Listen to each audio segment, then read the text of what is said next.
you.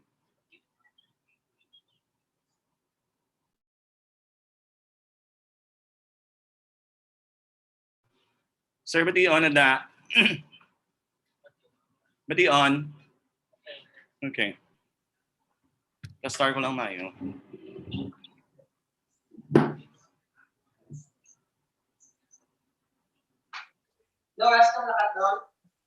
Hi.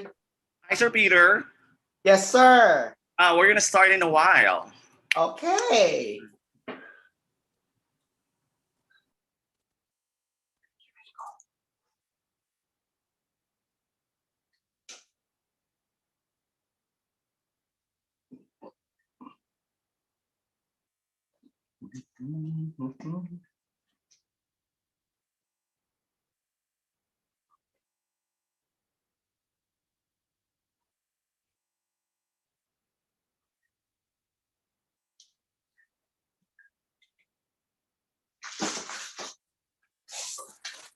Hi, Sir Peter.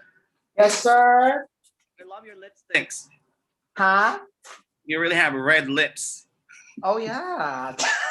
if No I'm going to be problem. seen by if I'm going to be seen by the public, hello everybody.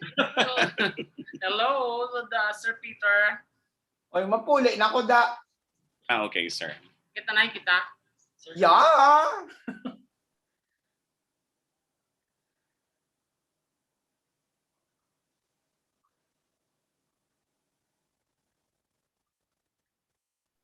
Kanamin ni sa inyo.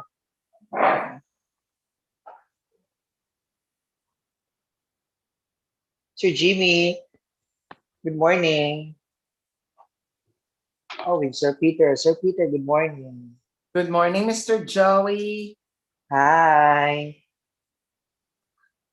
Glad to meet you, sir. Sa San Francisco ka? Shush! Sa, sa ano, sir? Bridging kita, di ba? Bridging, ano, ang ato niya team. So, Distance naka-bridge sa bridge sa likod. Oh my God, perfect! O, di ba? O, di ba?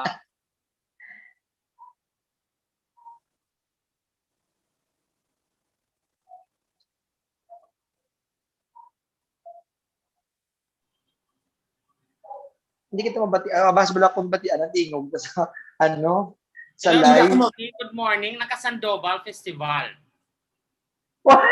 Di ina ka mo, sa anong mundo? Tuloy lang. Sorry. Mahirap pag cellphone ang gamit. O, di ba? Ba't yun ako? Yes, Um, loud and okay. clear.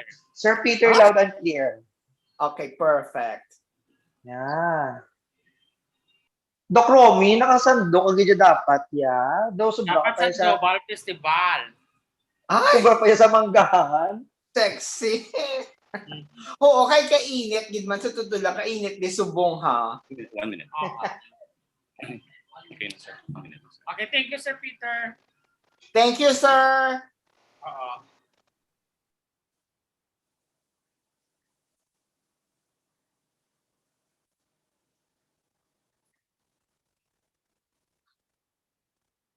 Baby girl, what you do with it?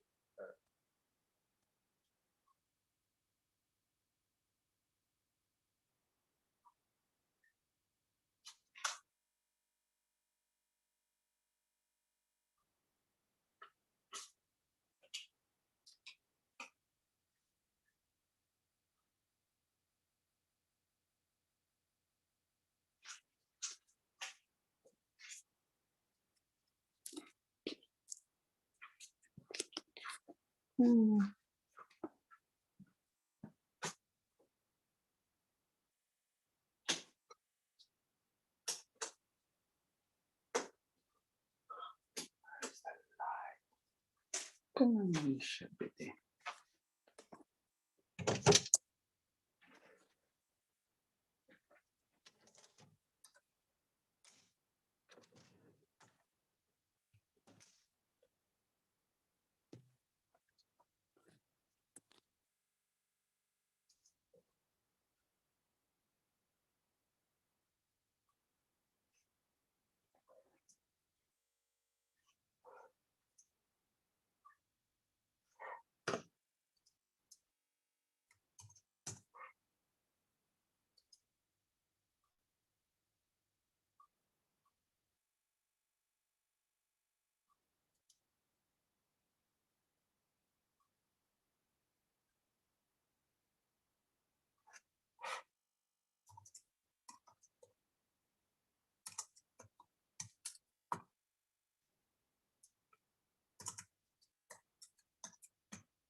All right.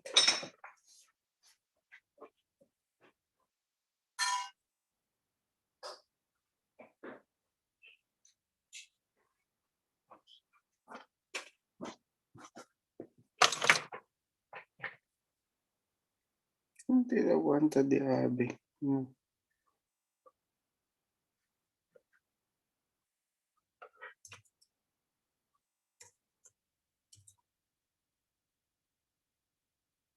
Eight nine nine 1488 14.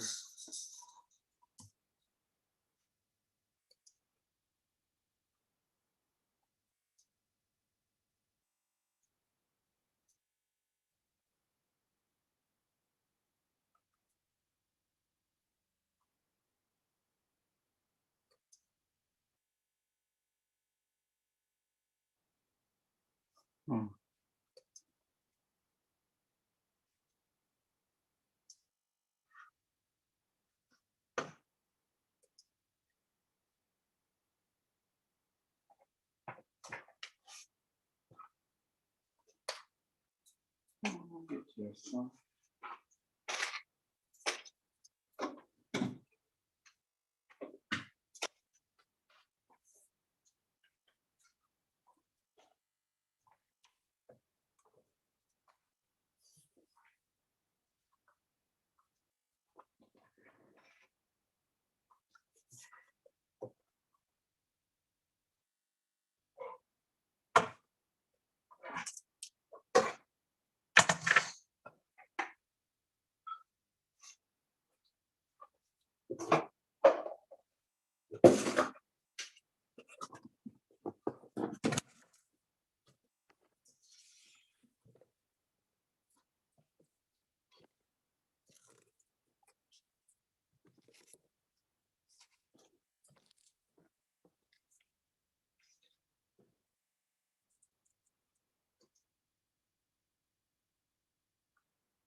Oh, sorry.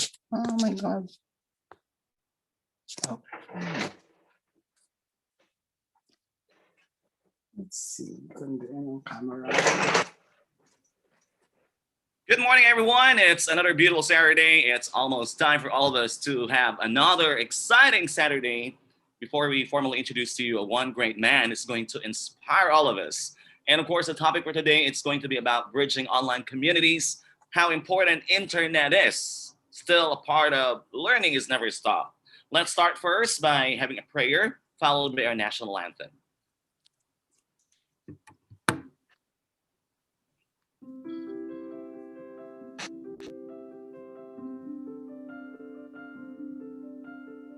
Lord of wisdom, source of intelligence, we welcome you to this auspicious gathering, an august moment for the pursuit of knowledge that is offered for the glory of your name. We do not wish to ask you more than just you joining us today, but we look forward to your heavenly grace, to amplify the desire for truth, to look up for and become prudent to learning.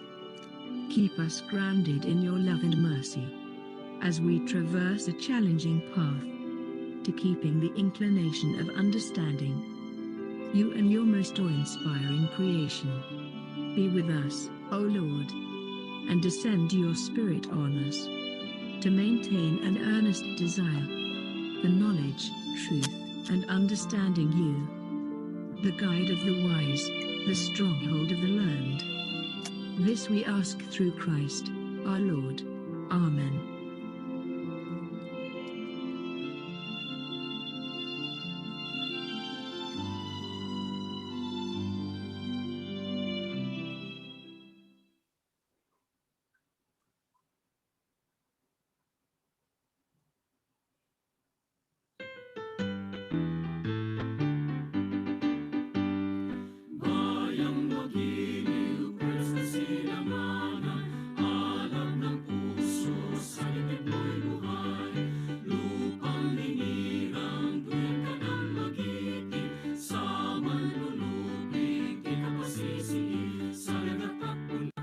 Sa simoy at sa langit bumagaw, may dilatang tula at awit sa paglayang minamahal.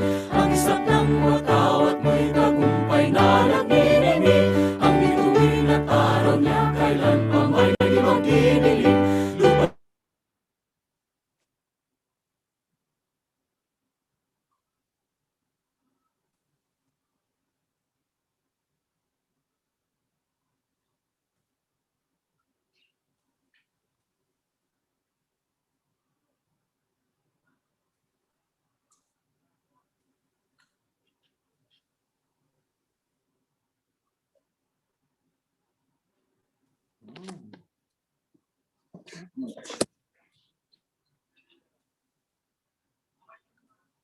So once again, good morning, everyone.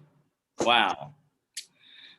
Everyone is so excited to meet this great man whom I'm about to introduce in a few minutes. But before we formally introduce him, we would like to hear the welcome remarks from the Vice President for International Affairs. Can we give a big round of applause for Dr.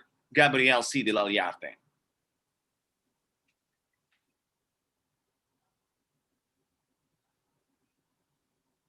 Wala sound. Wala sound, sir.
Wala audio message ni Sir Gab.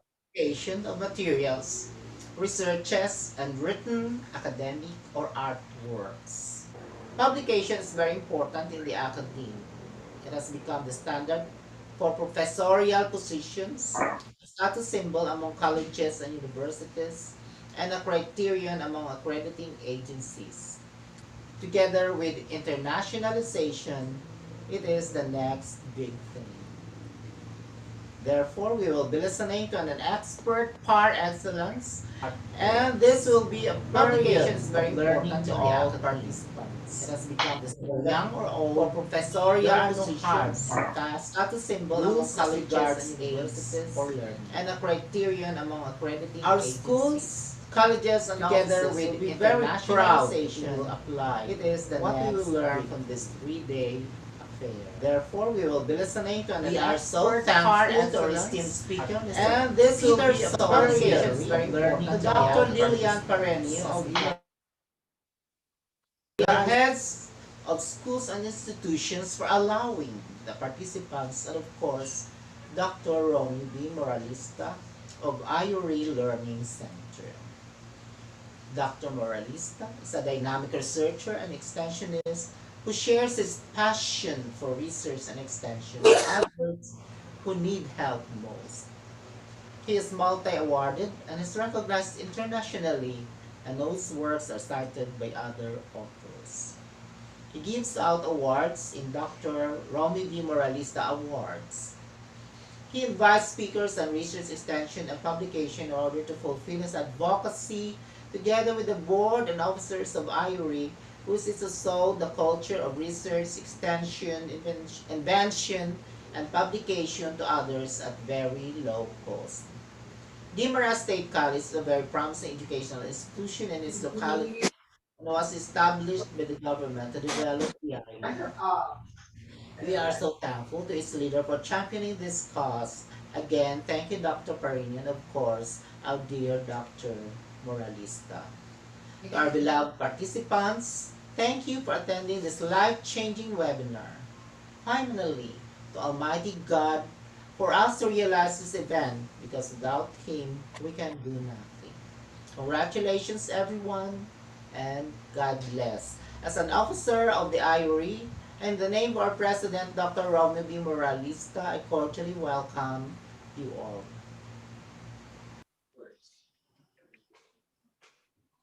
Thank you very much, Dr. Gabriel Sr. Keep safe as well, Doctor, and thank you for inspiring all of us in this beautiful morning. Now, we've got here the Vice President for External Affairs of Ayori Incorporated and the Director of Learning and Development Center. Can we give a big round of applause for Dr. Joey S. De La Cruz to explain more about the rationale of this special webinar for today? Good morning, Doc Joey. Good morning, sir, and good morning to all our participants for this webinar. And I will give you the rationale, what we can expect for this webinar. Now, so yesterday, we started this activity with our registration and, of course, confirmation of all our participants for the webinar. And today, for the seminar proper, we have the expert to discuss to us the topic for the theme of our seminar, face-to-face at a distance, bridging online communities. So it's not a physical bridge, just like the back right now, but of course, um, the role of the online world, internet, especially right now, it's very timely because of this pandemic. So we need the internet connection that will bridge the learning process, not only the learning process, of course, but at work, we will be using internet. So our speaker will be discussing a lot of strategies, no? So we'll be learning strategies, how to bridge communication by using, of course, the online community. So today we'll be having the whole day presentation of our speaker, as well as there will be activities with him. And tomorrow, June 27, will be the last day of our 3-day activity. We'll have the feedbacking and the closing program. So before we introduce our speaker, we'd like to thank also the Guimaras State College for joining us in this endeavor. And of course, in advance, thank you to our expert speaker, Sir Peter Neri. Thank you so much, sir, for allowing and of course accepting the challenge for this webinar. So for our participants, um, don't, we will not be bored, no, with this training or with this webinar because we have an expert speaker. So we'll be learning a lot from him. So sit back, relax, and at the comfort of your home. So you will learn a lot of strategies and how to bridge through online communities. Again, so thank you very much for joining us.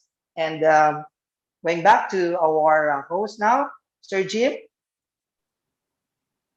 Thank you very much, Doc. Joey De La Cruz, that's right. We can really give you a big promise that you guys will not be bored because we have a very reputable and a very excellent speaker to inspire all of us. We are miles away from each other, but this great gentleman will tell us more the importance of internet, how to bridge the gap, and how to continuously learn something. But first, before we introduce a great speaker, we want to say thank you first to the president of Guimaras State College. We have Dr. Lilian Diana B. Pareño. Thank you very much, Doc. And of course, the Dean of Grad Studies of Guimaras State College, Dr. Early M. Martir. And the overall chairman of this webinar, Dr. Rome B. Moralisa. Can we give a big round of applause to Dr. Rome? And of course, the Vice President for Internal Affairs, Dr. Gabriel de la Riarte. And again, Sir Joey, Dr. Joey S. de la Cruz. Thank you for telling us more about the rationale of this great webinar. He happens to be the Vice President for External Affairs. And it's time to introduce our great speaker for today. I'm also excited to hear something from him. So let me tell you more about him. Here it is. He is actually an award-winning Filipino poet, a fictionist, and an author. Writing in his native Hiligaynon language, he has won such prestigious literary contests as the Carlos Palanca Memorial Awards for Literature, the Cultural Center of the Philippines, or CCP Literary Grants, and the All-Western Visayas Literary Contest of the National Commission for Culture and the Arts, NCCA. He was inducted into the Palanca Awards Hall of Fame in 2012. Diversifying into English and Filipino, he has authored over 20 books and wrote screenplays that won the Philippine Centennial Literary Prize of 1998, the 1998 Film Development Foundation of the Philippines Screenwriting Contest, the 2001 Cinemanila International Film Festival Script Writing Competition, and the 2012 Film Development Council of the Philippines first Sining Pambansa National Film Competition. He wrote and edited wide circulation newspapers in Iloilo City before becoming a nurse in the United States of America. As a screen actor, Peter briefly appears in Ticoy's Agulyo's film on cybersex of Maverick Films 2003, of which he was also the assistant director. He also has cameo performance in Gugma sa Panahon sang Bakunawa, and the first full-length feature film that he wrote, directed, and produced. It is our great honor to introduce this great man who will inspire all of us. We have Sir Peter Solis Nori. Let's give him a big, big round of applause. Good morning, Sir Peter. Thank you very much, Sir Jimmy. And of course, to Dr. Rome Moralista, Sir Joey De La Cruz, and I just saw in the opening remarks, we have Dr. Gabriel de la Riarte. And so to all the officers and officials of the IORI group, and to all our listeners, to all our participants today, I am very happy to greet you from Los Angeles. I actually just came back from a short trip in Utah, and then on my way we passed by Las Vegas, and now I'm in LA, and I'm talking to you in the Philippines which only shows how technology has been helping us and how we are trying to, like, let's rub the theme here. We bridge communities face to face at a distance with all this Zoom and other platforms that allow us to communicate with each other. This is so special with the pandemic because then we started to really recognize the power of online education, the online module, the online mode of education, which has been going on for a while, even in the United States. I remember coming to the United States in 2005 or 2006, and already there were like Phoenix University has been doing online communication for a online education for a long time. They also have some low residency programs, where you attend class and see your professor for like probably a week, and then for the rest of the semester you're on your own. You go online with dealing with materials and all that, and then like probably you see your professor again towards the end of the semester, and that's how they did it. Okay, now with the pandemic, when we cannot go face to face, we use the online mode. And of course, the Philippines was not very well prepared for that. That's why there was a call for academic freeze. We did not have enough modules. And so it is important that I think I am talking to you people in the educational system of the Philippines. I think some of you here listening to me are education and graduate students and who are earning your degrees, furthering studies in education. So what makes me, I think, competent to talk about this is that, I have this exposure, to say the very least, like international exposure, but also because I study a lot of what's going on with our educational system, but also how we're dealing with the changes of this millennium. People do not realize so much the difference between the generations and the gaps between the generations, and that is my forte. Okay, that is what I study. I know how to characterize our Gen Xers, our millennials or Gen Ys, and then our learners usually who are Gen Z. And so I will talk a little about that, and then we will see how this 21st reality, like we have been talking about 21st century education, 21st century literature, 21st century realities, but really we have not, as Filipinos, as I have observed in the Philippines, we have not really imbibed that.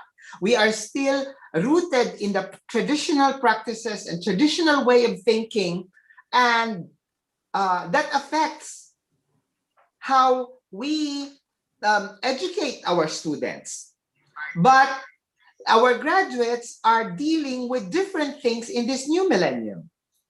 Imagine people working on your curriculum, in a depth ed curriculum, and they are my age. They are X generation. Probably, if there are like people older than me, they are the boomers.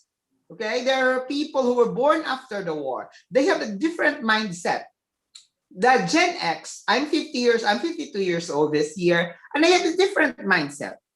And then you have teachers who are now, probably most of our teachers now are millennials. They are in their in their 20s and 30s. Okay, so these are our teachers born after 1986. And then our learners, who are they? Well, in the high school and in college, you probably you have our Gen Z who were born after 2004. Okay, they are I think they are 16 to 24 years old this time. And then you have those born after 2010, and they are your alphas. They are the new students coming in. And these generations have different psychology. They have new ways of think. They have different ways of thinking. They have different ways of absorbing information. They have different gadgets to deal with. I'm a 50-year-old and I can hardly work my phone. I don't know. I can't play. I have difficulties. And this is what our teachers need to learn. Okay. Our students, our Gen Z learners are so adept. They can Google everything. So when I was growing up, the teacher is always right. Only the teacher is right. Like, between my mother, well, my mother is a teacher, my father is a teacher too, but between what my parents are saying and what my teachers are saying, I stand by what my teachers are saying. That's how we were taught. Like, this is what the teacher said, this is the correct answer. But it is not happening in this generation. This generation says, Google says this. Okay? Our students, they Google, they ask Google things at Google, and then Google answers them, and that is the correct answer. And that's an online thing. What is the weight of the teacher's opinion at this time? Probably zero, because our teachers are also Googling the answer. So if everybody is using Google to answer, Google is the answer. So the teacher cannot really, the teacher does not hold the same position as they were in the past century. And now education is at the tip of your fingertips. Okay, if you're able to use it, you have your modules, you study, but if you're wise, you use your online resources. Okay, and this is, I think, the trend that's going to be. People learn. I also would like to put in ideas about how successes vary in this century. Okay, you've seen people who are high school dropouts, who are school dropouts, who made it big and make big money. Okay, I don't know. I don't remember. I can just drop names. You can verify them. Steve Jobs, Bill. Oh, I don't know, Bill Gates, Steve Jobs. Who else? The people who have not even finished college, they drop off from school, and they drop out from school, and then they made big. They became millionaires. They became billionaires. Okay, so these people gave us the idea of success. The Kim Kardashian, okay, it started with a sex video that was linked in the internet, and they became famous, and the family made use of it, and they made an empire. And the Kardashians are, most watched family on reality TV. One of the girls is the highest paid model. One of the girls designed lipstick for kids, and everybody's buying, and she has become a billionaire. Okay, so have they gone to school? Have they gone to study? Maybe not. Maybe not. And so education has to consider these changes in our society and deal and help our students, because our students are dealing differently with they are dealing with different realities from the realities by which we were raised, in which we were raised. Okay, 30 years ago, we did not have the iPhones, we did not have the smartphones.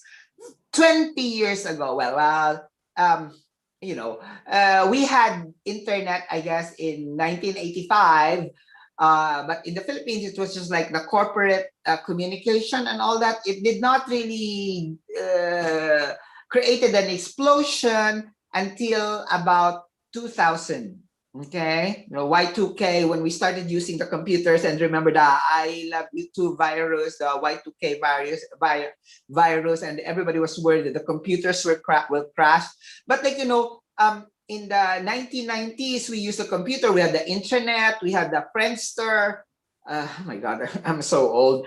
But like, and then Facebook came in what? In 2000, probably in the Philippines. It became a hit in 2006, probably 2008. I think I joined Facebook quite late, 2008.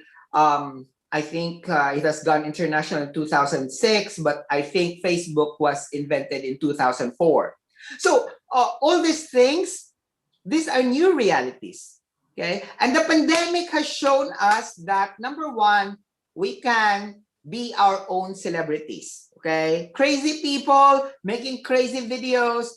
Well, of course, before the pandemic, there was already that, but the pandemic brought us TikTok, brought us delivery, online selling, um, all the stupidities just to get views, that's just to be watched. Okay, and you also see, and while I was invited, I was told to speak about the power of humor in education, and I think that is closely linked to what the people need.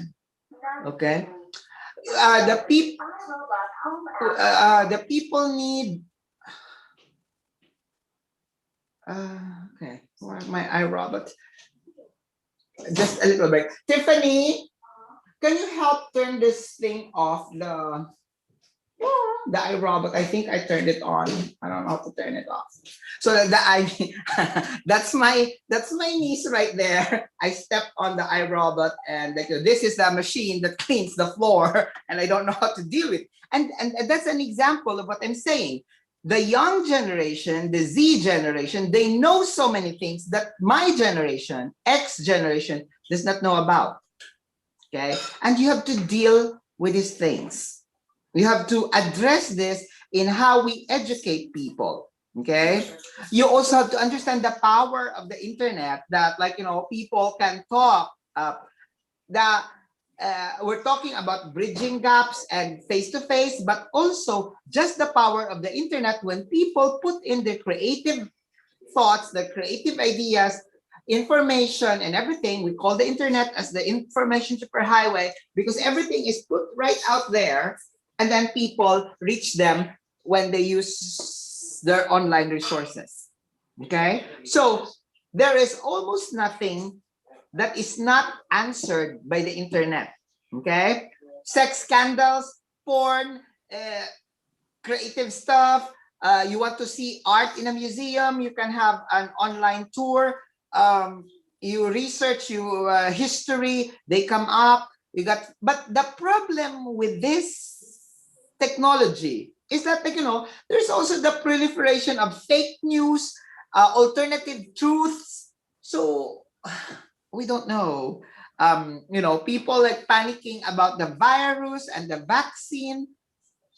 Will the virus be cured by drinking Clorox? Will the virus be cured by bananas? Will the virus be cured by ginger or garlic, like it's bacterial? So all these crazy things are right there, and we need to sift them. We need to guide our students, okay, to see what is true.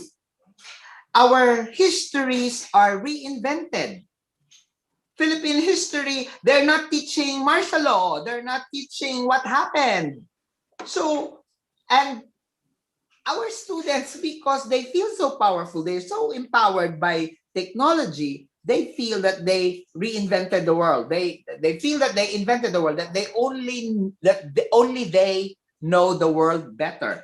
That they know the world better than their parents, better than their teachers, because they are so savvy with the internet.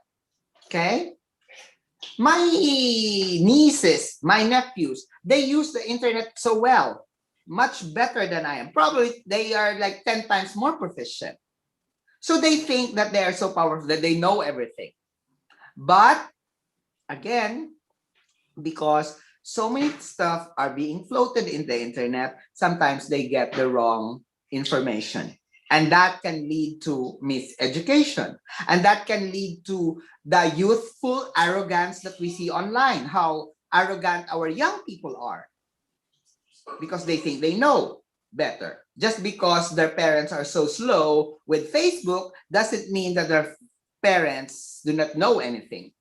Okay, that the parents are so slow with technology, that does not mean that the parents do not know anything. Because if at all the parents had this learning of tradition, our core values, our character, we have developed our character. The Gen X have much more character than the Gen Y. And that is why we also call most of the Gen Y snowflakes. What does that mean? That they are easily affected by things, that they easily scream about their rights. Okay? Only in this century, after 2000, that, people were screaming bullying. Okay? School bullying. Hello? I grew up in the 1970s, 1980s, and everybody was calling me gay.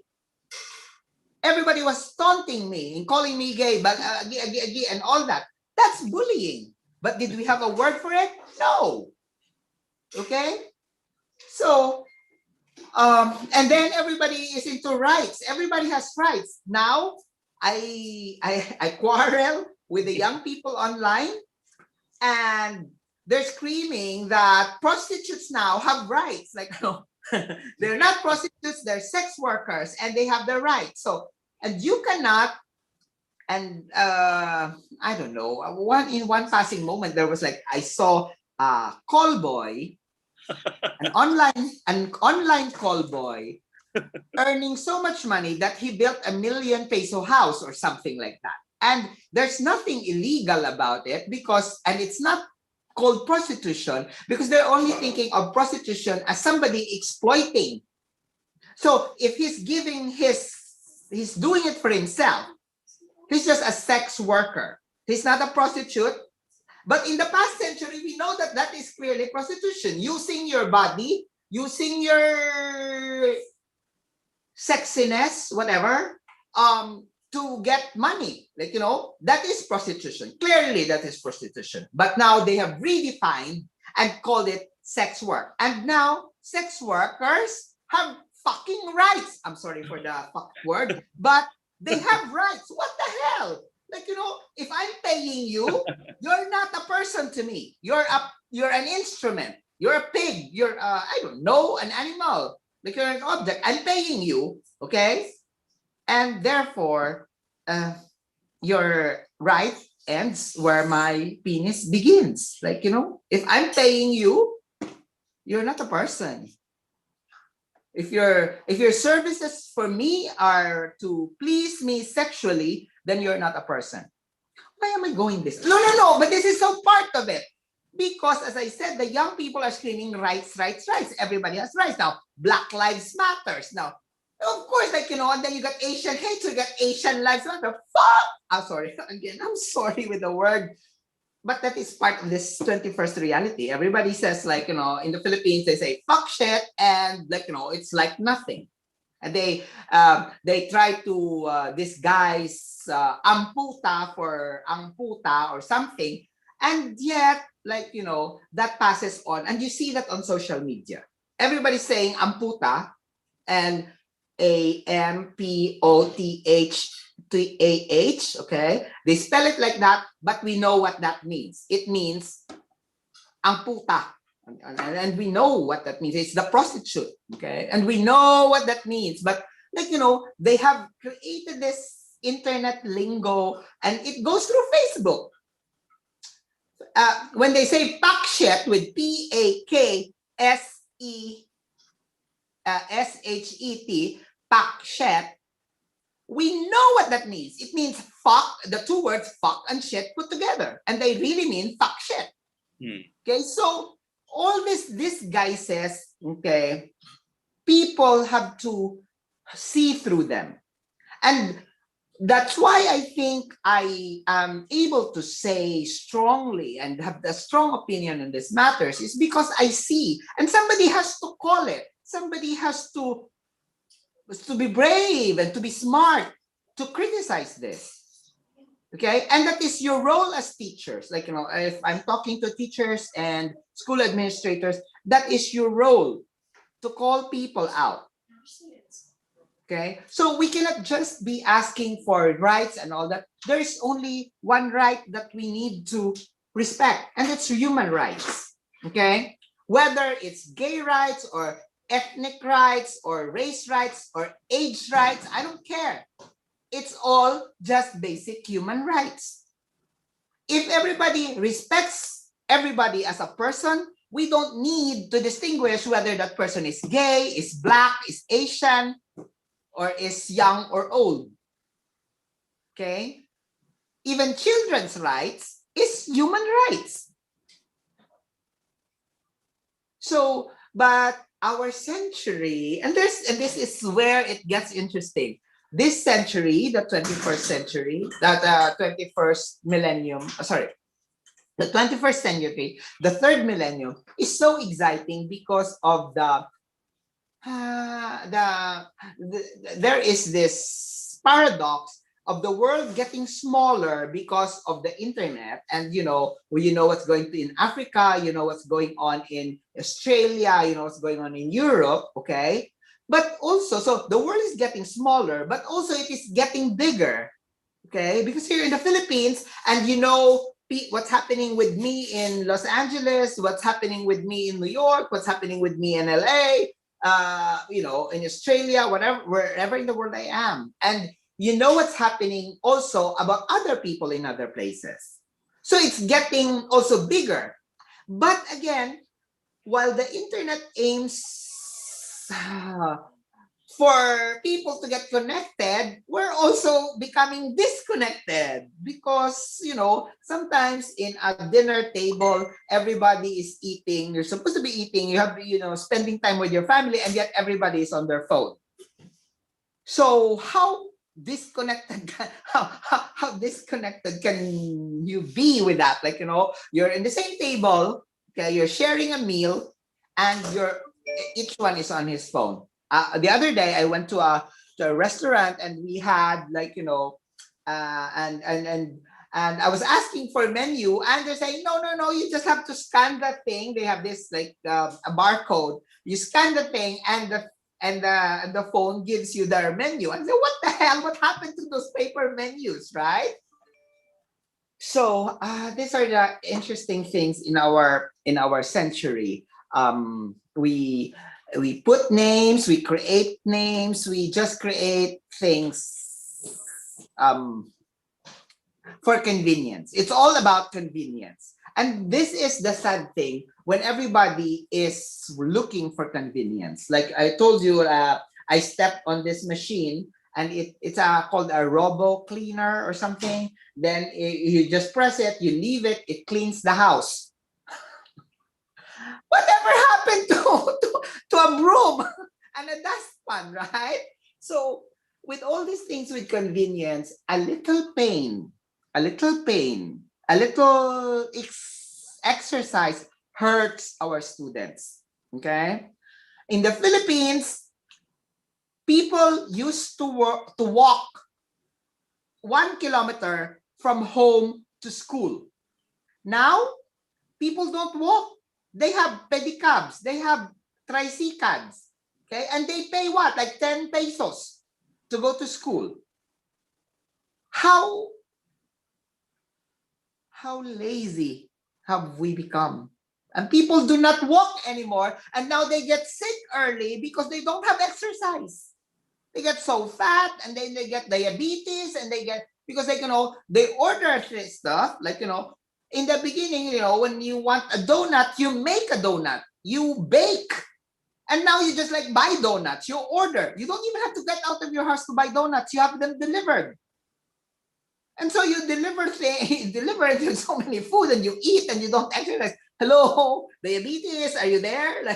So these are the crazy things. And okay, so with all these rights and everything, people get hurt so easily. So their pride are hurt. Their pride is hurt. All these things. So they get also, while they enjoy and they think that, like, being on social media gets them connected with people, in the end, social media is just an added pressure. Okay, so they think that they are so pretty because they have filters, and then they post a picture, and then their pictures they're not as beautiful as their pictures, and then you cannot please everybody. So some people will dislike them, some people will rant, some will say something bad, and therefore they get mentally ill because they cannot deal with this freaking cyberbullying. They get depressed. They cannot cope with the Kardashians. They cannot cope with the more successful people posting. They instead, they start with 150 likes, and now they have only 1 or 15 likes, and that depresses them. So until we tell our students, until we tell our Gen Z, okay, the secrets of the good life from the past century, from the past millennium, then this world is just getting, is just headed for doom. I mean, I'm saying that as an old person ready to die. I'm 52. If I die now with COVID and all that, I'll be fine. Because I know I'm happy. I know I've settled. I'm happy with myself. I don't need filters. I just need a red lipstick to talk to you. I don't need makeup to talk to you. I have that confidence, and that confidence came from my, solid education. I may have had crazy teachers, you call them terror teachers and all that, but they worked me hard. They made me work for my grades, and that was so good for me. Our generation now, our high school teachers, they're dealing with senior high school, grades 11 and 12. And these are the equivalent from my time. They are first year and second year high school. But look or listen to how they call their students. And they call their students nak, for anak, like, and the students call them mommy. What the hell happened to education? Why are we babying? Why are we babysitting these people? We should be training them to be, well, I'm known for my colorful language, but I'm saying we should be preparing them for fucking around. Like, I'm saying they're going to be like 21 years old. Like, you're 18 years old. They need to have a life. So why are we calling them our children? They are not your children. They are your students. Okay? If you deal with them as students, as children, you are just ushering immature old people, not old people when they're like 20 or something. You just immature graduates. Okay, you put them out in the world. So what will their work be like? Because you've been holding their hands for so long, when you should have, as teachers, taught them how to be independent. Okay, so for me, I need to see that you go back a little bit to the old principles of education, where the teacher teaches, and where the teachers are respected, and the teachers are seen as the noble professionals, and see teaching as a noble profession. But, okay? These teachers have to also understand the new modalities of learning, the new ways of learning, not so much with the techniques from the past century. No, that will not work anymore. What you need are the good principles, the foundation of education that, has history from antiquity, from the Greeks. Okay? But you need to be 21st century in your approach. Okay? So the terror teacher may not work very well in this generation. But the teacher can be funny. Because as I said, this generation relies on entertainment. Okay, Kim Kardashian, the sex scandal, this is all entertainment for people. gossip, okay? Donald Trump becoming president with his art of insult. He's not so smart, but he is famous. There's a recall. He won because he fooled a lot of people into voting. So what I'm saying, you have to, teach your students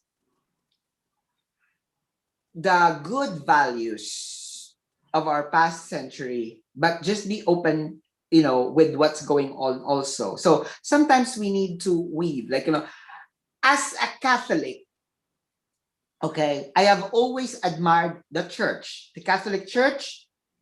Even if we feel that we were persecuted by the Catholic Church, not persecuted, but the conservatism and all that. Of course, we're happy that they are not so openly against homosexuality anymore. I think even the Pope has said that the homosexuals are also people and all that. But the churchy thing, because of the core belief being so preserved, it holds our moral fabric. Okay? So I don't know now, people don't really go to masses anymore. They go online mass and all that, and I don't know how that affects people. Okay? People do not read the Bible anymore from cover to cover, and that should be the way to study the Bible, from cover to cover. I don't believe, even if we're a Catholic country, I don't believe that 95%, and I'm saying 98%. I don't believe that 98% of the Filipinos have read the Bible from cover to cover. What they do is they, choose verses. They cut the Bible, and they call that Bible cutting. They cut the Bible, they know the verses, they think they know the story, but they don't know the whole story. And you cannot argue with me with the Bible, because I've read it from beginning to end, and I know it and understand it. I can burn the Bible and did not feel guilty about it because it's in my heart. I know what it means. I know what it truly means. Okay, I can reconcile what looks like problems, like the opposing views in the Bible. I understand it. I know, for example, in the old in the New Testament, that's just to be Catholic and to be Christian about it, because Old Testament is very Judaism and I know for a fact that the letters, okay, that the letters of Paul were written before the Gospels. Okay, I don't know if Filipinos know that. And you have this and many people do not know that the Gospel according to Mark was written first among all the other Gospels.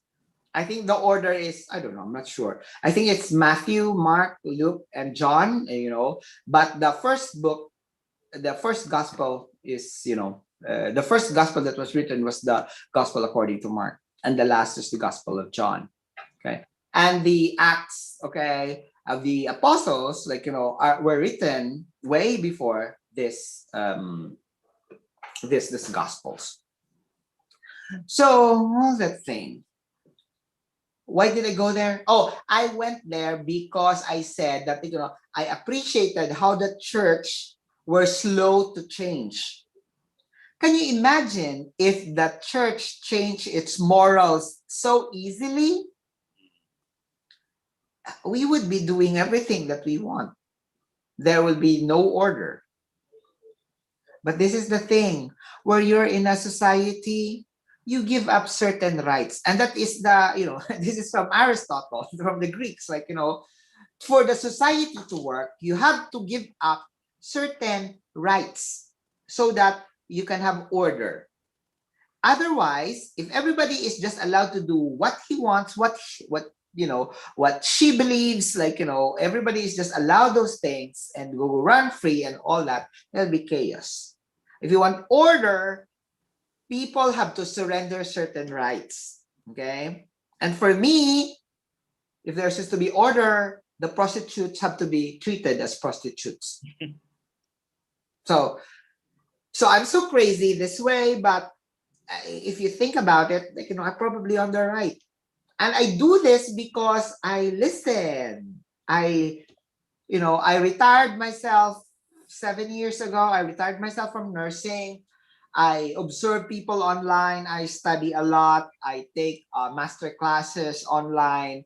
I read books.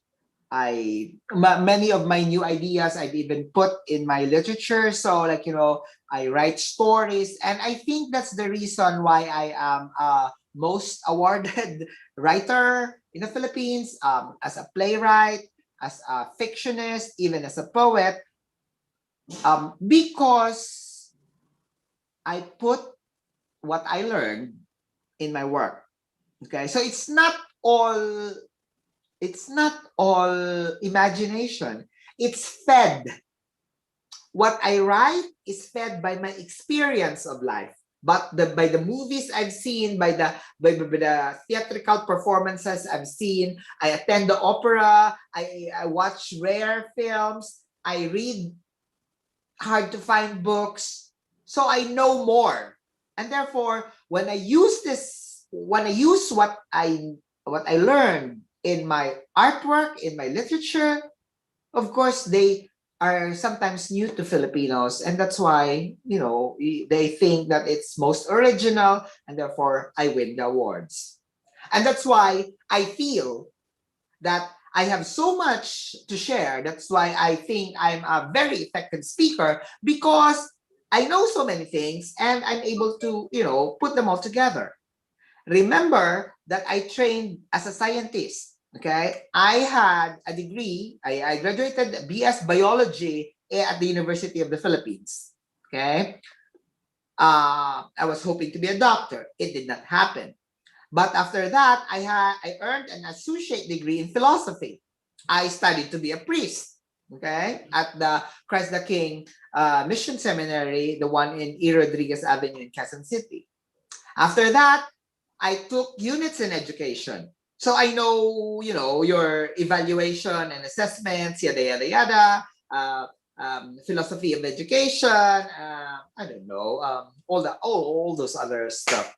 And then I went into nursing.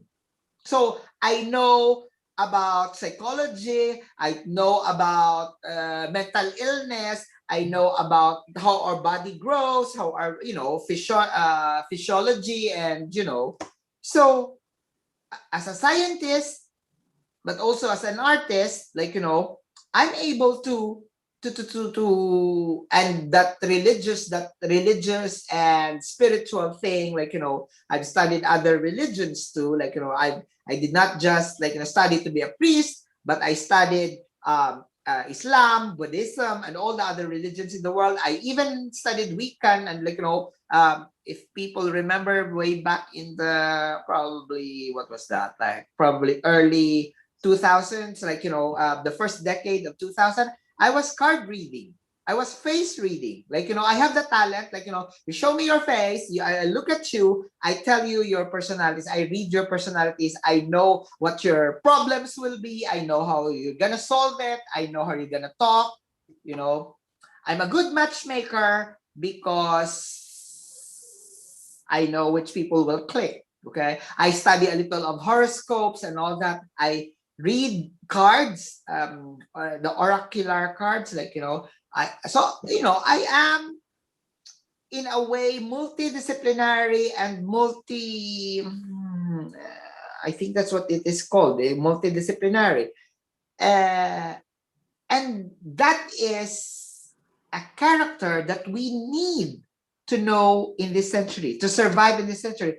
I think that's the reason why I am, gaining popularity in the Philippines, and why I am a respected writer is because I am able to maintain this. Like, I'm not just a writer who is writing in his room and creating books. I'm also in social media.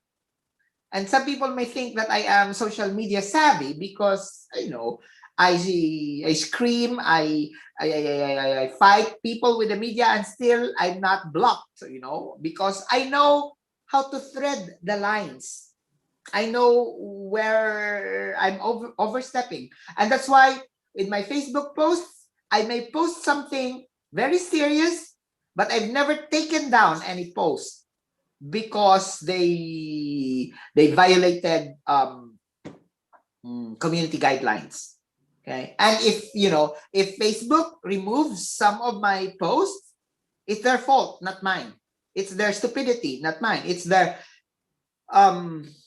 I know that some people like report my posts and all that, and they call me out for bullying. Fuck me, bully you.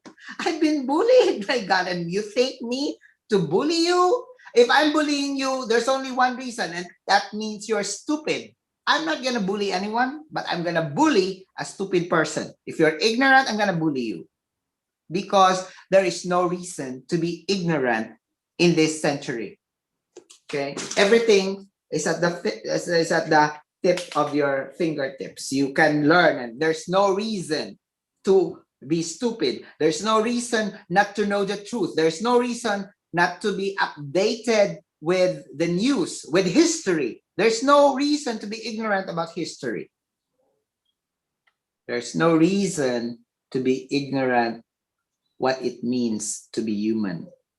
We have access to literature, and literature is still the way to go. I'm not very sure that people are still reading a lot, but we have to deal with the ADHD of this not ADHD. Well, there is that hyperactivity, okay? But it's basically attention deficit. This is a disorder. Because in the olden times, our news, and for the campus journalists among us, when you write a news, it has to be 3 to 5 paragraphs, okay? And you have this, yada. And the newspapers in the olden times are paid by the inch column, the column and then the inches. You're paid by the inches. How long your article? But now, you search Yahoo News or Google News or whatever, AOL News, whatever is serving you the news.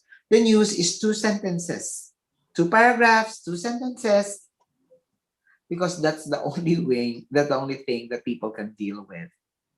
That's why hugot lines, however stupid they are so popular, because they're so short. Okay, and people want short.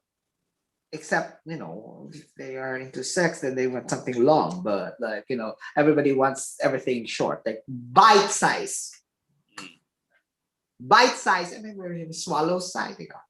Anyway, so everybody goes for bite size. So maybe, okay, and that's why I'm so worried. Why are you inviting me for 3 hours talk in the morning and 3 hours talk in the afternoon? Why is everybody should go bite size? But I said, and that's the thing, I need to be as honest as I can be. I need to be as funny as I can be. I need to be as entertaining, because otherwise I will lose you. And, I am, that's what I'm saying, I'm savvy, and I know how to deal with people. Social media, I know how to entertain. I know how to irritate them. I know how to make them react. I always want to make people laugh, but I'm not gonna post a meme. I'm not gonna repost somebody's stupid idea. Okay? If I'm going to make people laugh, I'm gonna use it with my own sarcasm, with my own words, with my own interpretation of things, and with my own stupidity. I put something stupid for people to laugh, and that's fine, because it's all mine. So if you look at my timeline on Facebook, there is nothing there that I share from, I'm not a sharer. I'm not no, not a sharer, but I'm not a reposter. All my stuff are original, and it just takes some intelligence to understand them, but I entertain a lot of people, and I also irritate a lot of people. I quarreled with the Wattpadders because, well, I've been to Wattpad and I've seen smut written by young children, and I hate that very much. And since the government, since the teachers, since the church, since, like, the moral leaders of the country are not doing anything about it and just letting our young people, like teenagers, write pornography, somebody has to say something. And that's what I said. That's why it's one of the posts, my posts that have gone viral. I think there are more than 4,000 shares. My God, 4,000 shares, and, like, some 6,000 reacts, and then comments, like, and everybody calling me all kinds of shit. It's like, oh, that's not how the award winner should speak. Like, you should not use, me. You're teaching me how to use language. You're stopping me from using the word fuck you. Well, fuck you. I know how to use my language and I know when to use it. Okay, is there you cannot teach me how to use language because I am award winner, and you cannot impose on me what you expect your award winners to be because you are not award winner. Okay, if you have the same, well, and this is where the bragging kind of comes in, like, if you have the same number of awards, if you are as much awarded as I am, then you may say something to me. Okay, and then I'm talking about award as a writer, because what the writer does is use words. Okay, I'm winning those awards because I know how to use words, so I know when to irritate. And sometimes, like, I like to use colorful language, and and that's the thing, like, I call everybody pok pok and everybody enjoys it. I call the teachers pok pok because you are pok pok. My God, you're getting used. You're being abused. You you're used as the Comelec. You're used for the election. You're used for many things. Then there's not much respect for teachers because, well, imagine the teachers trying to buy bond paper and ink so that they can do the modules. That's not your responsibility. Your responsibility is to teach the students and to get your salaries. You don't have to buy for the students. That's not your responsibility. Okay, so now, how much have I talked already? Oh my God, it's like, have I talked for an hour now already? If you want to take a break, just take a break. I'm gonna figure what I'm gonna talk next. Okay, so there's that reality that the things are changing. There's that reality that our learners are changing. There is that need to use humor because people are getting depressed with the COVID. And that's where I became a little bit like active on social media, because I know that people are going to be crazy with the COVID. And it was part of my ministry to be there, even if it was like fighting with with the baby bra warriors. These are like the prepubescent boys and girls, who are writing smart. And of course, I'm calling them out because they're so easy. I did a thing with the Secretary Briones. I met some oppositions or rants from certain teachers, but I know that it's only because they are Duterte people, and like and they that kind of colors them. And but for me, like I have I have strong political opinions, but I don't really want to use politics. I really don't care in a certain sense. I care a lot for the country. I care a lot for our young people. I care about our learners. That's why I welcome every opportunity to be able to talk to teachers, to head of schools, to future teachers, to educators. I look forward to sharing, because I know even if I'm stupid, some of the things that I say are rather correct, and that people might actually learn. So even if of the things I've said, even if you only learn one, that is good for me, because I cannot teach everything. But I think I'm trying to be smart here, and I'm telling you things as they are, as I see them, and some of you might agree with me, and that's the beauty of of life. I don't have to convince everything. I'm not here to please you all. Fuck that. I'm 52 years old. I don't care. I see a vision. I have a vision of how to help. If you don't want to be helped, that's on you. I want to help the Filipino youth, but if I don't have a chance, if they reject me, or if other people stop me from helping them, I'm not going to kill myself. I'm going to enjoy my life. There's only one life to live. And that is what you need to realize, teachers. You only have one life to live. So why the hell are you sacrificing your life for these students who are going to graduate, okay, and leave you and probably will not remember you until World Teachers Day, right? So what I'm saying, get a life, get a boyfriend, get a girlfriend, you dedicate your life to education, sometimes not worth it.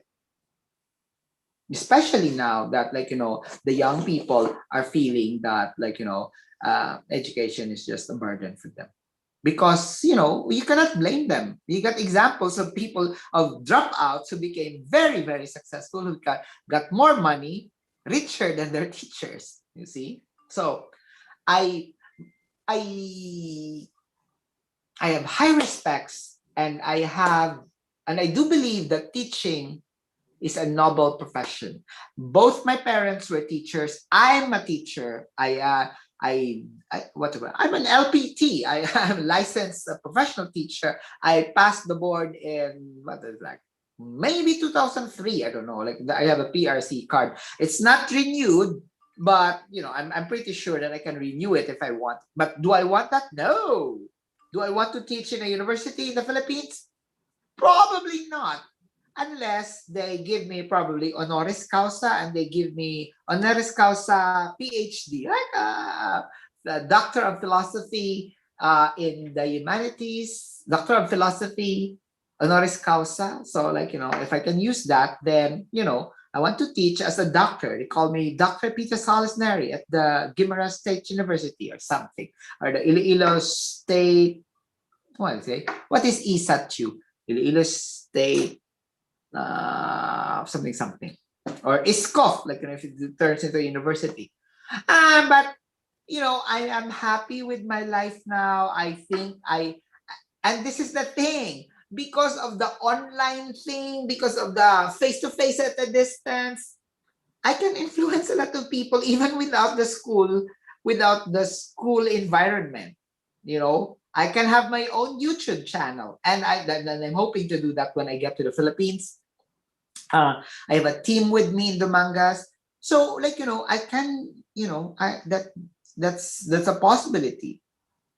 And so we need to recognize the power of social media, because that's how things go around. We need to understand the power of technology, and but by that I mean computer technology, and that I also mean information. So I think in secondary school you have the ITC, ICT, information and computer technology. So we need to use them, not for just passing memes, but also for passing ideas, great ideas. And therefore, we just don't put out there hugot lines for likes. We may occasionally, but we need to put ideas. And that's why I put a lot of opinions. I put a lot of sarcasm to make people think. Okay? But, you cannot do all hard-boiled eggs. Okay? If you had hard-boiled eggs, it'd be not so good. So sometimes, some days you have to fry the eggs. Sometimes you have to have soft-boiled eggs. Sometimes you have to have scrambled eggs. Sometimes you have to scratch the eggs. Different things. You have to vary, and that's why I think I am doing very well in social media, because I post serious stuff, medium serious, funny, super stupid. So I have all those. Like, if you're subscribing to my social media, then you'll see those things. But will I be able to sit with the president? Yes. Will I be able to sit with the Queen of England? Yes. Have I sat with Hollywood actors? Yes. Have I sat with Filipino actors? Yes. Have I talked and had coffee with politicians? Yes. Have I talked to teachers? Yes. Have I insulted the youth? Yes. Have I talked to the young people? Yes. Have I given condoms? Yes. So I do all these things. I can tailor my language. I'm not gonna tailor with you. I'm not very sure who my audience are. I was told that there are some of you are graduate school students, some of you are in depth ed and all that. But since I don't see your faces, I'm just gonna assume that you are somewhere out there and that you are a smart person trying to get something from this seminar, webinar. So I'm just gonna throw things. Catch what you can. Okay.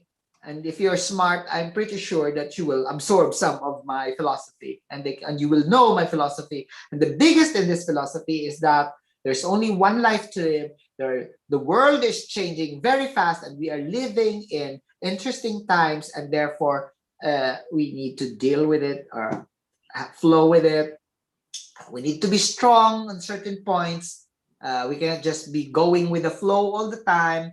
For me, I need to stand by my education, by my foundation, because I feel that if I just go along, then nobody will call out anybody, and everybody goes, and then when the force it is so fast, then everything is going in one in all directions, then we don't have a center. For me, I do have a center, and that center is rooted in the in the natural law that I am created by a supreme being, and I'm good, and I can do most things, and well, I can do all things, but I can do most things, not very well, but I can do what I and I think the best thing is to use this to have a meaningful relationship with. If you don't believe in a supreme being, that's fine, but for me, I believe in a supreme being, always bigger than myself, always seeing me through, but also being of service to other people, helping other people, being the light for other people, being the hands that help, the embrace, the voice of God, the voice of the poor, the voice of the people who are disenfranchised, the voice of the people who do not have a voice. So, and that's the thing with me. I am not just a teacher. I'm not just a nurse. I'm not just a writer. I'm not just a opinion maker. I'm a person. I'm a human being. And that's our first calling, how to be human beings. We don't have to be great at anything. We just need to be human beings. And if we are truly human, our goal should be to respect and to help other humans. And that's why for me, it's not about me being gay. It's not about me being smart. It's not about me being Catholic. It's not about me being, I said gay, but also with a male body and all that. It's not about all these things. It's not about me being beautiful at a certain age. It's me about being a person. You should understand the spirit, the thing that brightens me. And that is what you should earn, that you should get even from this webinar. I want you to discover your own beauty. Be comfortable with yourself. You don't have to be as beautiful as somebody else. If you haven't observed, in the past century, all the Miss Universe, they're more like in a Latina. So you see Venezuela all winning, like those winning streak of the Venezuela in the past century. And then after 2000, you got so many things. You got the African winning, you got the Filipinas winning, you got the all the India, yada yada yada. So the concept of the beautiful woman, the concept of Miss Universe is changing. First, it was just like the beautiful face, and now they focus now on the freaking Q&A. Like it's like as if they are really intelligent. No, they're not. You know that those answers are memorized. You know that answers are coached. Okay. But you need to put they have to put their advocacy to show their concern for the planet, so they're good as universe or something like that. So and that's the thing, okay?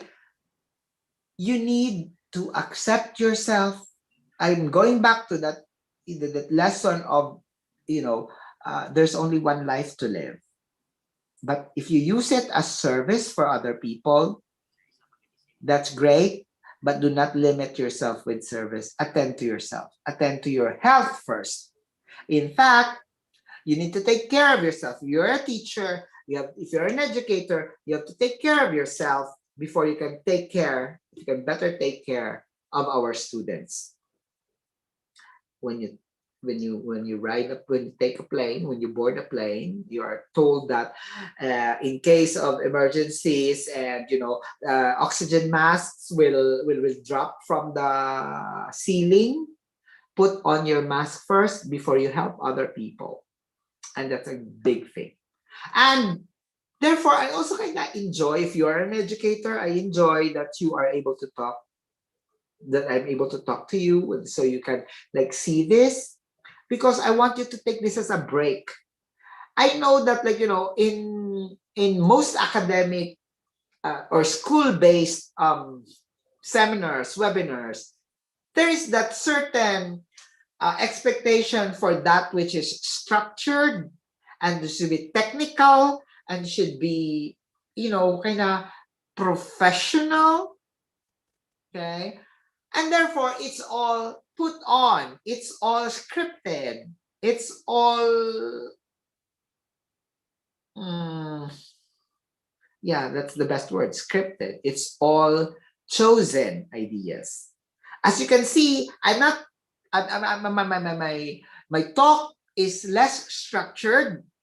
I don't believe in structure. I believe in what comes to mind, and therefore this is better. This is best for me if I get reactions and all that. I enjoy actually answering questions more than just talking, because when we answer questions, we help more our people, because people ask questions because they want to know. That's what they want to know. It's not what I'm saying. Okay. So that's why, if you are a teacher, I think that you should be able to answer the questions of your students instead of you asking the students, giving the students the test. No, I think that the students should test you if you are teachers. You are paid to answer the questions of the ignorant people. You are not paid to ask questions to ignorant people. That's why, for me, why are the teachers always testing the students? It should be the students testing the teachers, right? In olden times, the young people go to older people, their mentors. They ask questions, and the mentors, the teachers, answer, and that's how people learn. So for me, I believe that there is more learning happening in the Q&A rather than just the sharing of information, because I said information can be learned. But I also appreciate Ayori for inviting me and for actually introducing me as an expert on the subject, because when people introduce you as an expert, there are certain expectations. They your words have more weight because you're an expert. And I'm just trying to show that I really am an expert. I know what I'm talking about. Okay. I know this century. I know the generational gaps. I know how to deal with them. Okay. And that is proven by my success. I really feel that I am a very successful person. I really feel that I am happy and contented with my life, and that's for me is happiness. I have a good sex life even during the pandemic. I have some money, well, lots of money. Um, I have love. Sometimes love and sex do not go together. I have love from the family and friends. I have health, pretty good health actually. I have a pretty good health at 52. Some occasionally I have gout, but it's not something that cannot be controlled by medication. Um, what did I say? So good health, money, work. For my work, I am not employed now, but I do a lot of work. I do a lot of teaching. I do a lot of lecturing online. I do a lot of writing for the newspaper. This is work. It does not pay very well, but I have work and it gives me a reason to wake up, to be at a certain place. I was there in Las Vegas and I was rushing to come home so that I will have a steady internet connection so I can talk to you. And did I say good health, love or romance? I got work, I got money, and I have. Did I say sex? Okay, sex. Sex is important. Among my master classes that I studied sex. What was the whole course? What was it about? Like sex. I forget the title of the course, but it's about positivism, sex, becoming a sex positive person. And I'm teaching actually now for people to enjoy sex. Important in that case is consent. But, we're coming from the Philippines, people, well, they're adjusting, but people are so conservative, are so backwards about sex. They have like very poor understanding of sex. Stupid church, stupid Catholicism, stupid religion. They demonized sex and made it so bad that they're only told to have sex for reproduction. Well, fuck that. Everybody should enjoy sex. The body is so sensitive, and it's the best thing that God has given us to pleasure ourselves. So the pleasures of the flesh are very important. And there's nothing bad about it. It's so sad that it was demonized. It's so sad that people my age, when you're like, oh, you're so old already, yada yada yada, you should stop having sex. Wrong. You should have sex whenever you want it. You should enjoy it. You should die having sex. Okay? So that's part of being a healthy person. Job, work, okay? Find work. Sometimes the work may give you money, sometimes they may not. But find a reason to get up in the morning. Okay? Love. Sometimes love and romance, okay? Sometimes love gives us sex. Sometimes you get the sex from another person, you get the love from another person. That happens, but have love in your life. By love, I mean relationships with family, friends. You get the love of friends, you get the love of family.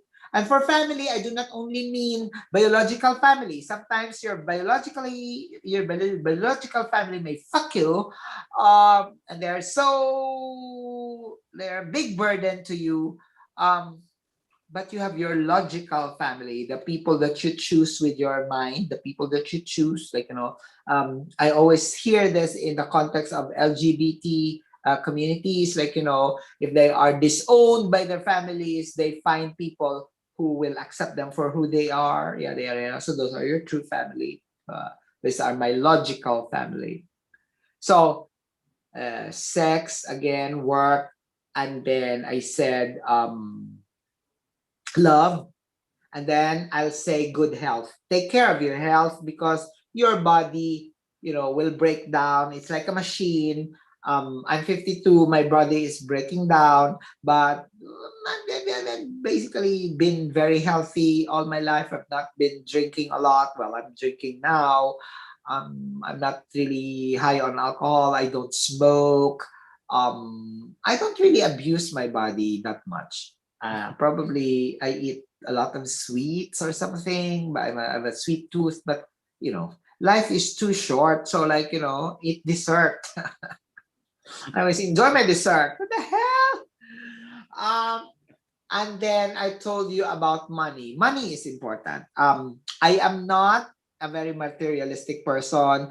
I don't wear signature clothes. I don't go for, I create my own fashion. I save my own money. I have certain money in the bank. Like, I am not very generous in a way that I'm going to give away my money to have friends. If my friends do not appreciate that I don't have money, then fuck you. I'm not your friend. I don't care. Like, I want to have my own money, especially that I'm single, especially that well, I'm not a boyfriend too, but like, especially that I don't have children. And that's the thing. I always tell my brothers and sisters, and they have children, your children are not guaranteed to take care of you. That's why you have to take care of yourselves. If I'm going to, because like, my friends would tell me, oh, you should have children so that somebody will take care of you when you get old. Fuck that. Like, if I have children, if I will have children, I would like them to have a life. I don't want them to be taking care of me. That's why I have to have some money to give me a certain assurance that, somebody will take care of me. I have to pay my hospital care, like, yada, yada, yada. Okay, so now I have given you also the secrets to my happy life. Like, I get the five. You have to balance those. You need to get those, okay? And you cannot get those. You cannot achieve all of those if you are so committed to education that you forget everything else. I'm so angry at teachers who become old maids and are married to their profession. That is so freaking century ago. Okay, 5 centuries ago. And while I appreciated them, those teachers who become old maids because, like, they're so busy with school, I appreciated them while I was growing up. That is not my recommendation for this century. For this century, you need to have a love life. You need to have jowa. Because when you have jowa and you have good sex and you're happy, you can inspire your students more. I also know that some teachers who do not get their sex, they're so angry at the world that they're so angry. Well, there's not big money in the field of education, in the profession of teaching. There's not enough money, so they get angry.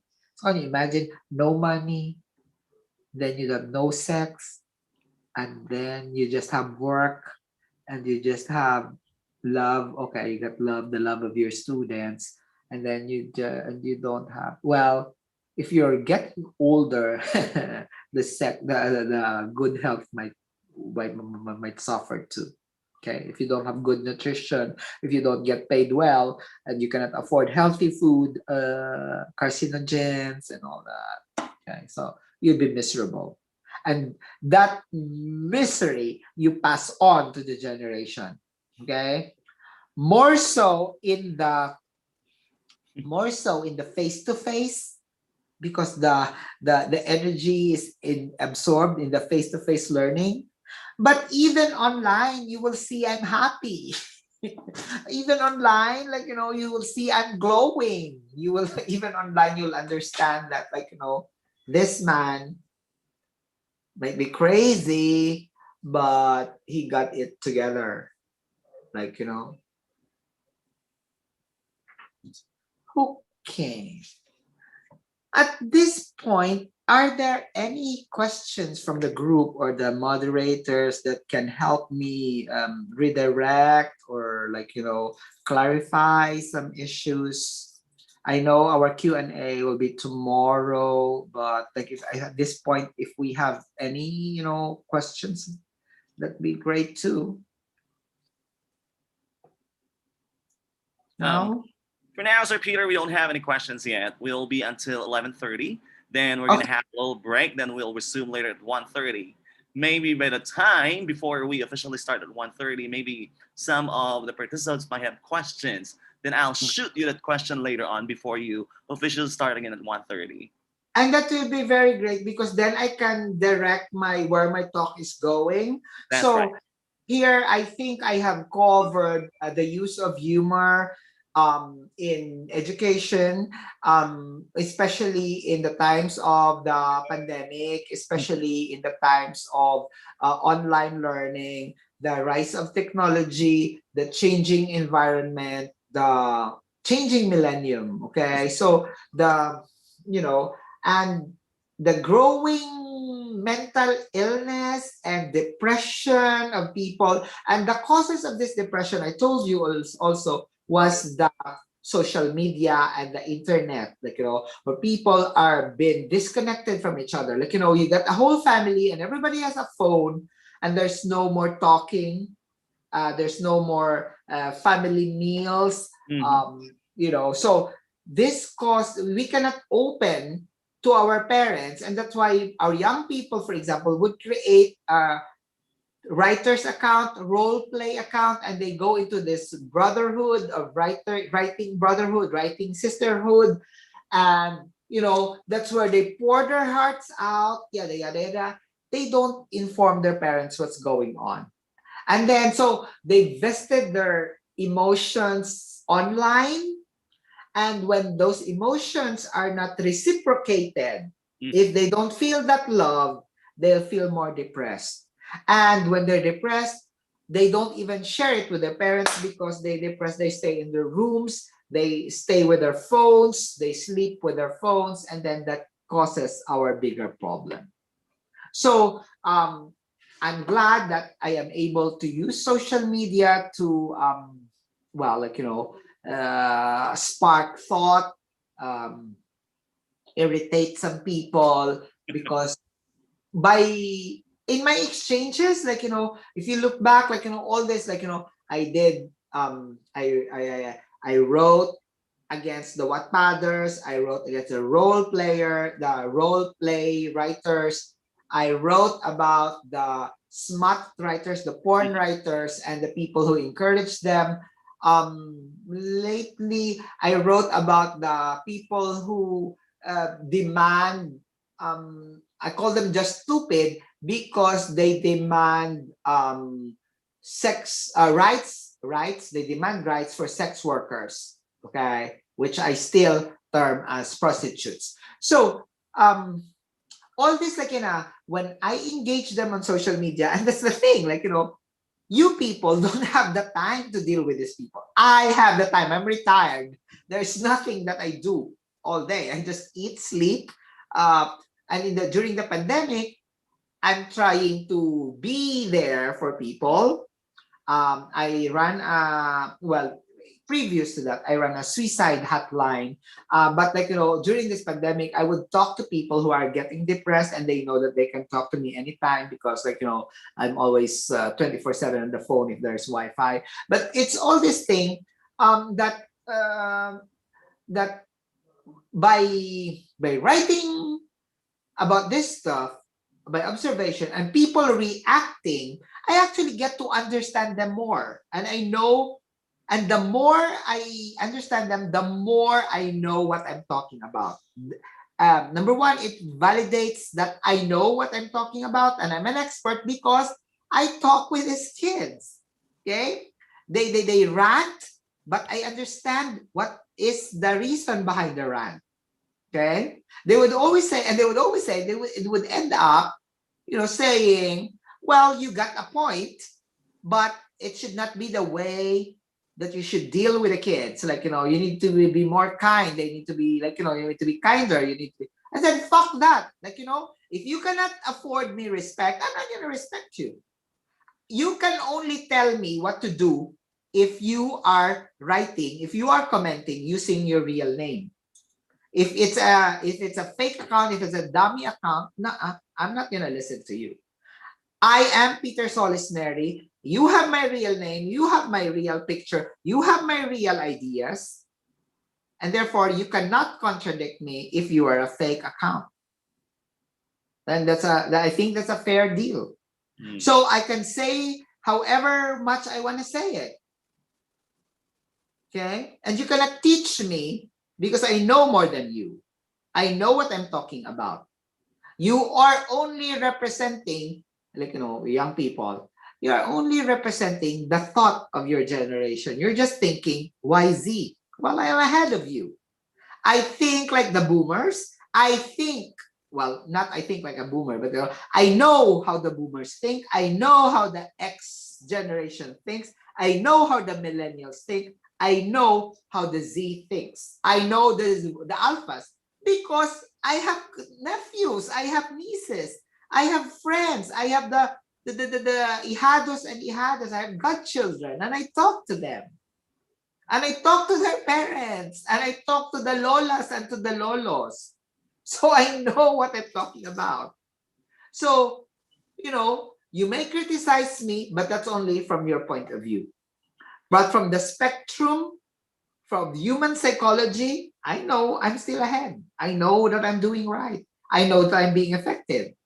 And because you will not react to me if I am not effective. And people react to me because they are butthurt, because they agree, because they like, because they find it funny, they find the sarcasm, they don't find the sarcasm. So that's how people react. I know that people are looking forward to my posts on Facebook because it's an entertainment for them. I know that people react because they don't understand. I also understand that. So some people understand, some people don't understand. And again, in this century, everybody has a voice, even the stupid. And I posted something. Imagine a country, okay? 50% of the population is smart, 50% of the population is stupid, but everybody is talking and everybody is having an opinion. And that's what it is online. Okay? Even the stupidest people have the strongest opinion. But will they have that same opinion in the classroom? Mm-mm. Mm-mm. Mm-mm. Will they have the courage to argue with their teacher? Mm-mm. Mm-mm. They are hiding in anonymity. That's why many of us can say nasty things online because there is no real responsibility. You can just deactivate your account and create a new account. And that's why, again, I am underlining it. I feel so successful because my account has never changed. It's still there. I am responsible for everything I post. I stand by what I post. And never, ever have anybody asked me to take down what I have posted because I know how to play the game, but also because I am smarter than most. And with that, the time now is in Manila, 11:28, and we're gonna take a break. And I'll see you later if you have questions, so that I will have more. I think I was requested to talk also about the things that worked. What was that for the afternoon? I was told to talk about what was that? Established theories and practices that shape distance and technology supported education, and discussing some of the ways educators can rapidly adapt to the new normal or remote education. I can answer those in 2 sentences and all that, but if you give me some questions to guide where I'm going, then we will probably have a more fruitful discussion. I will probably give you a better lecture. And with that, I'm gonna take a break. So I'm gonna listen to your next instructions. That's right. And I says, Peter, it has been a great morning for all our participants and from us, of course, here. So let's have a little break. So it's almost 11:30 here in the Philippines, so we're gonna have lunch and enjoy your quick break as well. See you later again at 1:30. Okay. I have one question. I was just a little suddenly the word sarcasm. Okay. In your case, how do you handle sarcastic people?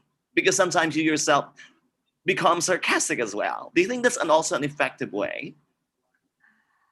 And that's the thing, like, I really appreciate if people can have effective sarcasm. As an artist, I appreciate that. I don't take it personally Okay. because, I just like create this persona that, I I need to understand who is insulting me. If you're being sarcastic to insult me, I need to understand where you're coming from. I'm kind of like, I can see that if a waiter, for example, is being sarcastic, do I really want to expend energy and deal with this waiter? If an online, I think if an online dummy account, like, a fake account, like, a writer's account, um, is being sarcastic or insults me, do I really want to spend time? Do I really want to deal with this? Like, I can weigh those things. But with family, like, if you be sarcastic with me and we're going to stay under one roof for 1 week, I need to deal with you. So um I know that's the thing. I know my worth. I know my happiness. I am not easily offended by the things around. I like to offend people because that's the only way to get the reaction. But I'm a very loving person. But if I don't know you, I would rather offend you than, like, be butt licking and, like, ass kissing and all that. I don't like what to koto to other people. If you're nice to me, I'll deal with you nicely. If I don't know you, I'll deal with you civilly. I will not try to be very, very good at first because I don't want to be disappointed. So I react to how people react to me. So, like, if I'm like here, earlier, like, you were welcoming me and you were calling me an expert. You're excited. I think Mr. Jimmy said, like, we're so excited to have him. We're gonna learn something. So it makes me kind of responsible to really share something more than what I plan to share. Because if you're excited to learn something, if you're excited to, then I'm gonna give it to you. I'm that giving. I'm that kind of giving person. That's right. Having met a lot of people, having read a lot of books, having experienced a lot of things, I'm sure you have a lot of things to share with our participants later. And that sharing experience you have will be also a great teacher for them. That's right. And I, Sir Peter, we're giving you a little break. We'll be Okay, I'll see you later. see you again later. Bye bye. Thank you. Bye. Okay, guys, we're gonna have a little break. Then at 1:30 we'll be back. So we'll be continuing this great discussion, great talk with our great speaker. And please prepare your questions because tomorrow is going to be a day with a lot of feedbacking. So again, we want to say thank you to Sir Peter. And at 1:30 we'll be back. We'll be introducing him back. So we will have our lunch break first. And again, we want to say thank you to Ayuri Learning and Development Center. And thank you again to all our members of the working committee, especially to Dr. Joey S. De La Cruz, the Vice President for External Affairs. Of course, the Vice President for Internal Affairs, Dr. Gabriel De La Yarte, and the overall chairman of this webinar, Dr. Rome B. Moralista. Thank you very, very much. So we will be having a little break. See you again later.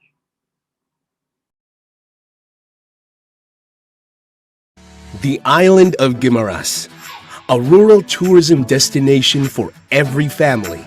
Renowned throughout the world for its sweet mangoes, it offers home and all the sweetness of being part of it. With its strategic location in between Negros and Panay Island, you can easily reach Guimaras through sea and sky.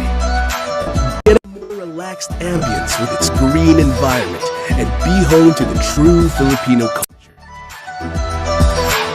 Experience the life at the farm and the secrets of traditional living, and take part in protecting the unspoiled beauty of nature through the Agri-Eco Tours.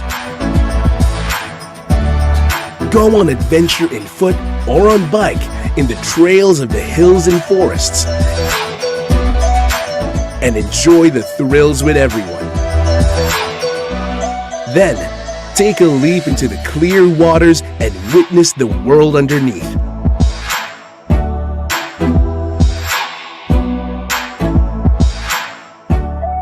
Discover the mangrove sanctuaries rooted along the streams and rivers that run deep within the land. Take a tour in the hidden caverns and rock formations aesthetically landscaped along the islands. And at the end of the day, take a bite of the region's special cuisine and savor the sweetest of its mangoes. Relax at the homes of the communities or at the various resorts that offer quality services and amenities. Learn more about the Guimaras history and values with its historical places and practices.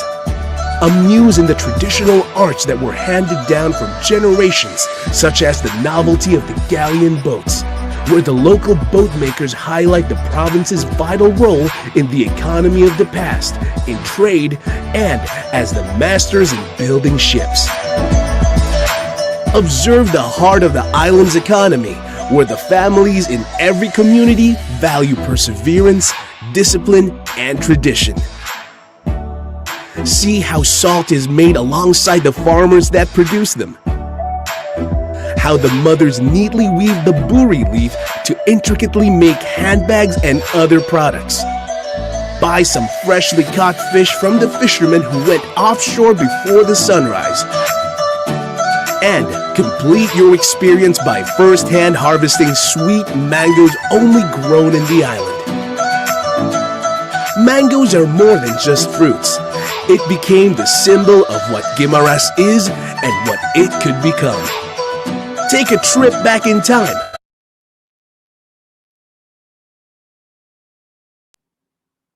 Uy, notod naman.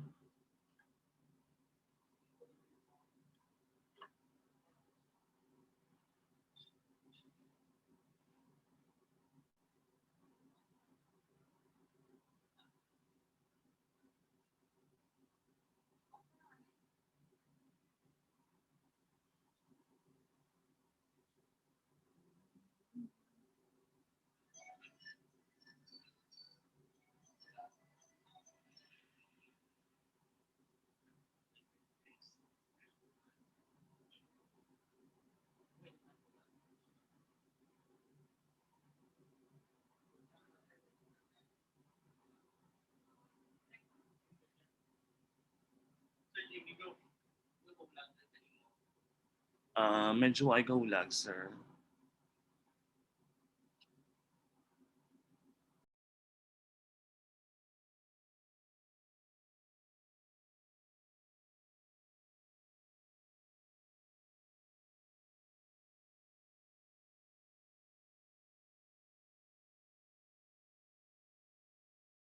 Panay Island, you can easily reach Guimaras through sea and sky. Get a more relaxed ambience with its green environment and be home to the true Filipino culture. Experience the life at the farm and the secrets of traditional living, and take part in protecting the unspoiled beauty of nature through the Agri-Eco Tours. Go on adventure in foot or on bike in the trails of the hills and forests, and enjoy the thrills with everyone. Then, take a leap into the clear waters and witness the world underneath.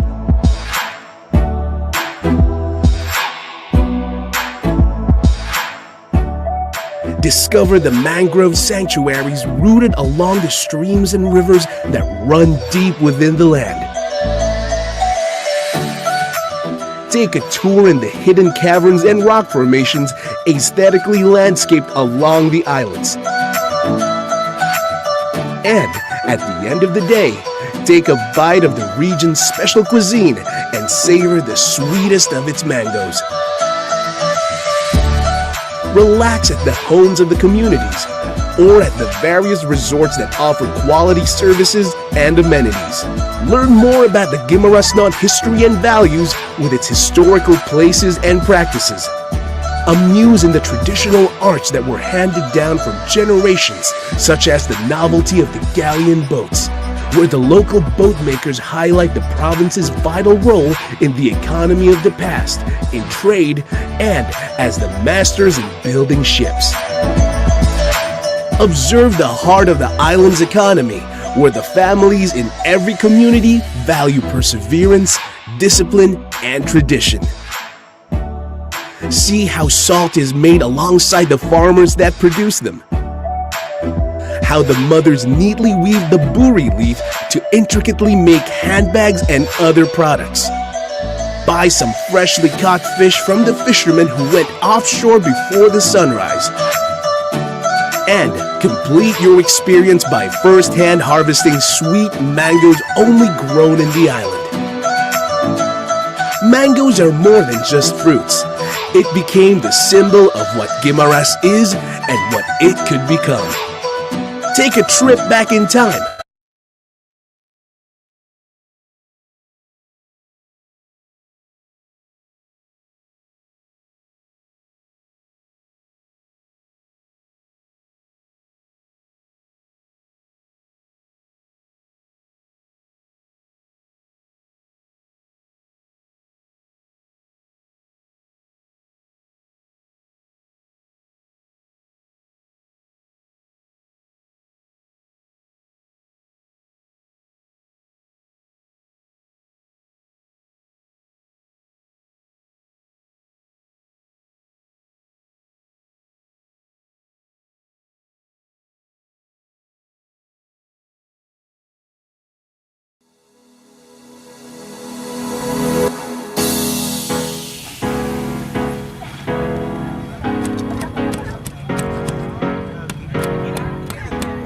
wholeheartedly ang aton pagpamati sa ginahambal sa aton, ginatudlo sa aton, kay ini hindi lang para sa inyo, kundi madala ninyo ang aton probinsya into a tourism digital transformation.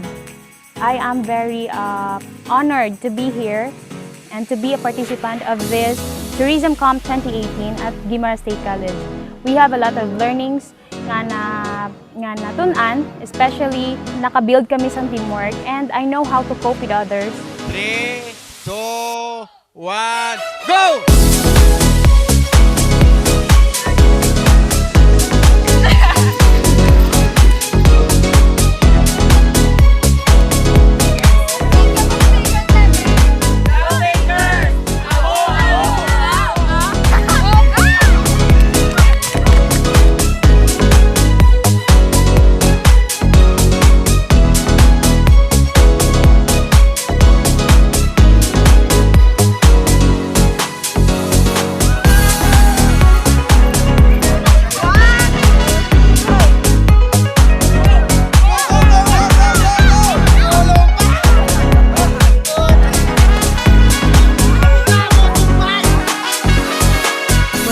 Na-learn, isa na dito ang photography workshop namon. Kag ang pinaka the best ko gid nga na-learn is ang event organizing, kay as an SK chairman, ma-implement sa amon nga barangay ang amon nga na-learn ko sa Sininga Camp. I think dyan lang ni aring dyan bilakson, DSWD, DOT, ang LGU nga nag-support sa Sininga program. Personally, ma-partner kamo namon sa pag-push further sa development. Sa nasiling ko na, it's 60. Pero kung bulaligan, dani basi before malabotan 70% sa lalabuton sa probinsya, sa Guimaras. So congratulations! This is the party.